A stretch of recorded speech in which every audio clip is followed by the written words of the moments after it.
This is at part 6 section. Again back to English. In this we are going to understand static and dynamic. When it comes to web development, these two words are most commonly used, static and dynamic. So before understanding static and dynamic, previously in our past few sessions, I have told you DOM is not completely HTML.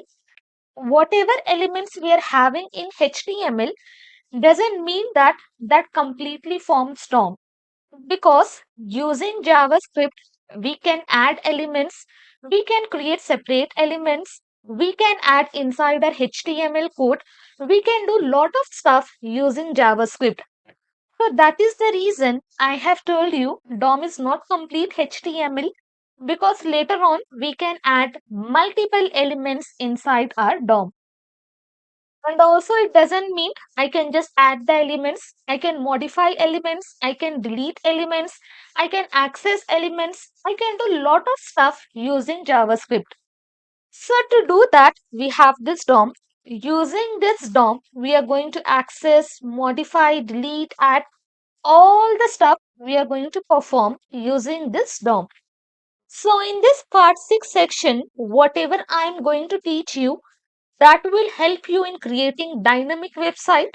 So before creating dynamic website, we have to understand what is dynamic and what is static.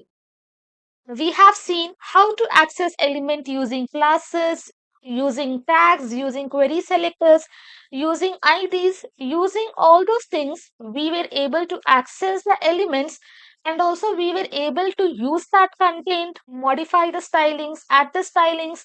We have seen lot of stuff, and also we have used parent, child, siblings to access the DOM elements, and also we have seen the relationship between them.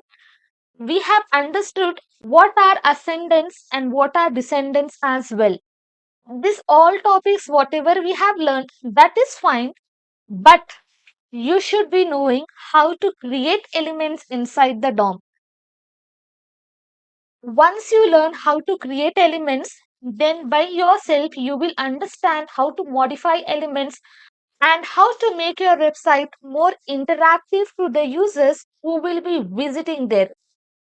So when it comes to website, there are two types of websites, static website and dynamic website. Now when it comes to static, static means same, not moving, it will be in the same place. If I just create a website giving whatever elements we are having inside the HTML, that will be static.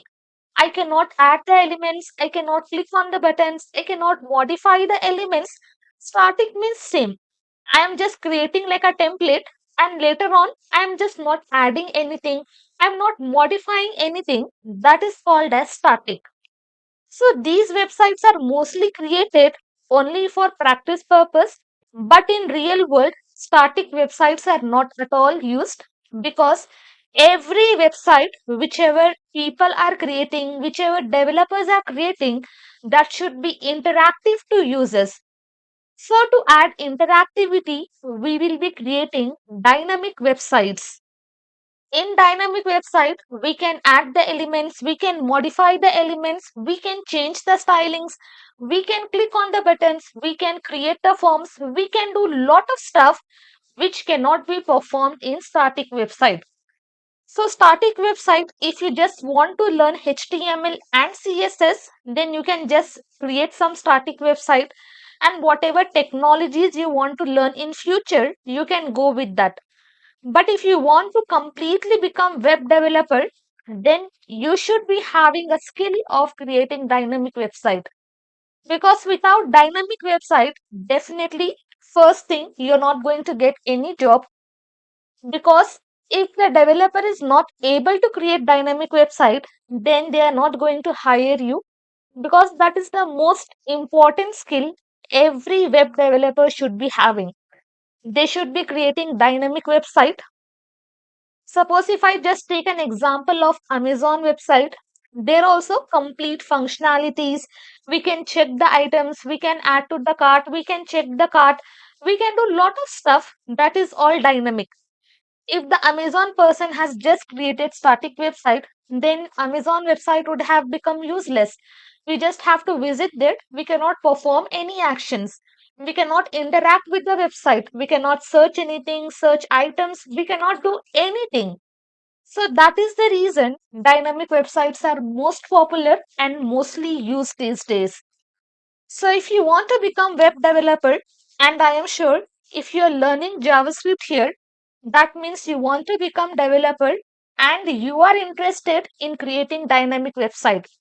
So now this is the right time to learn how to create dynamic website, how to add elements, delete elements, modify elements, add stylings to element and lot of things.